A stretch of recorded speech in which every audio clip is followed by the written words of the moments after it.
G'day, Chief. Welcome to the Chief podcast and this special episode, which we call the Mini Chief. These are short, sharp highlights from our fabulous CEO guests, where you get a 5 to 10 minute snapshot of the highlights from their episode. Righto, Chief. Without further ado, here is the Mini Chief episode for this week with Jaimie Fuller, former CEO of Skins and the chair of EO. We then went to the agency for their pitch, and we spent 2 hours with them, and I hated it. Because I had in my mind, again, never having done brand, I had in my mind this concept of Steve Waugh walking across the cricket pitch, looking into the camera. Hi, I'm Steve Waugh. I'm here to tell you about this new product. It's called Skins. It's fabulous. It does this, this, and this, enhances circulation, increases oxygen to your muscles, and blah, blah, blah, blah, blah, right? That's what I was expecting. Mm. We sit down with this agency and we got something totally different, right? And I'm sitting there going, what's this? You know, I mean, this is not what I expected. My marketing guy who'd come from FMCG, right? He was horrified because, as he said, well, where's the pack? You're not even showing the pack. You're not explaining the technology. The head of creative and the CEO argued vociferously, we're here to make your brand famous. This is not about functional, transactional conversation. This is we're making your brand famous. And we argued for 2 hours. And then towards the end, the head of creative, he said, Jaimie, with all due respect, you have no idea what you're talking about. You're talking shit. And I sat there and I said to him, and yeah, you're actually right. You're dead right. But I said, I'm the clown that's got to cut the check for the $1 million, so I need to be absolutely sure. And at the end of 2 hours, I said, okay, you have been very straight. You've told me I don't know what I'm talking about, which I respect, and it's true.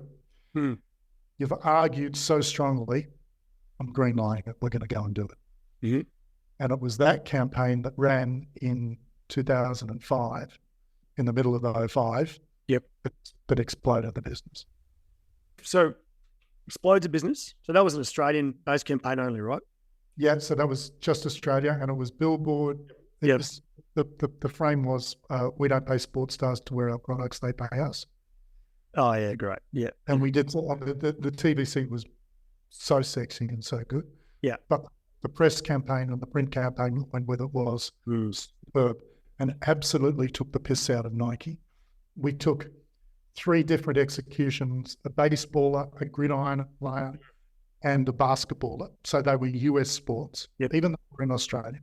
We got a photo of these guys looking straight down the barrel of the camera, and they were sneering into the camera. And superimposed over the mouth was an upside down Nike swoosh. And the heading was, we don't pay sports stars to wear our products, they pay us, right? And that generated so much interest. And we had a big billboard up in Oxford Street at Taylor Square. Yeah. And I knew I was going to be sued by Nike. But I also did my research, and I knew that they couldn't just come and sue me. They had to issue a cease and desist. So what we did was we prepared a banner to run across the mouth of the guy, saying censored by US corporate giant. Oh, great! And when we launched that, simultaneously we went into 6 magazines and newspapers.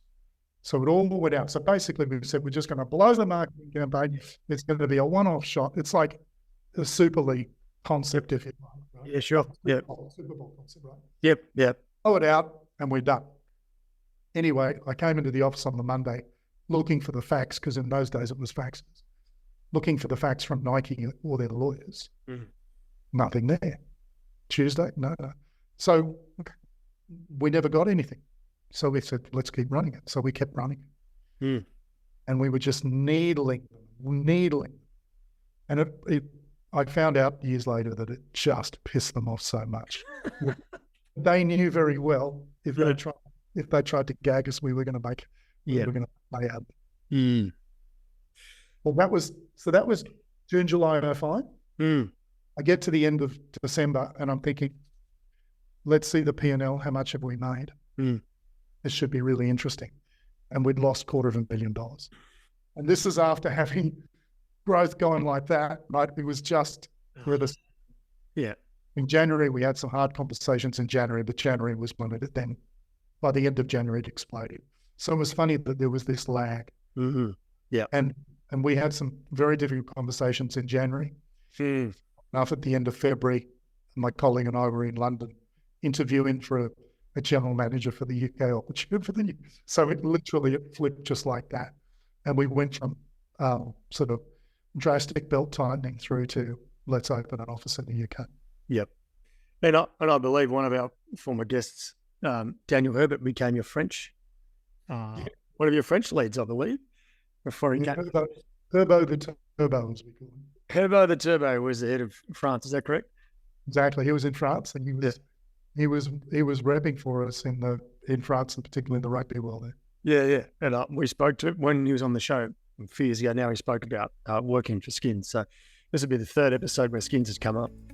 Righto, Chief. There you have it for this week with our mini Chief episode. All the links and resources, including links to his website, EO Lab, can be found at chiefmaker.com/319. And if you'd like to stay in touch with Chiefmaker, just go to chiefmaker.com/subscribe. Chief, one of the core skills of all great chiefs is the ability to interview and recruit the very best performers to your team. Now, many chiefs say to me that they get up to 25 or even 40% of their recruitment decisions wrong. Now, many of you who listen to this show will know that over the last 6 years, we have asked dozens of CEOs what is their number one interview question when recruiting for senior roles. What we have done is turn that into an invaluable resource. It is the 30 most powerful interview questions used by CEOs to hire high performers. These are the questions that reveal the true nature of the person in front of you. They are the ones that give or create that truth-telling moment that will help you decide whether to hire or not. Chief, if you want this resource, just go to chiefmaker.com/interview and just pop in your details and download the detailed PDF. Righto, Chief. As always, remember to stay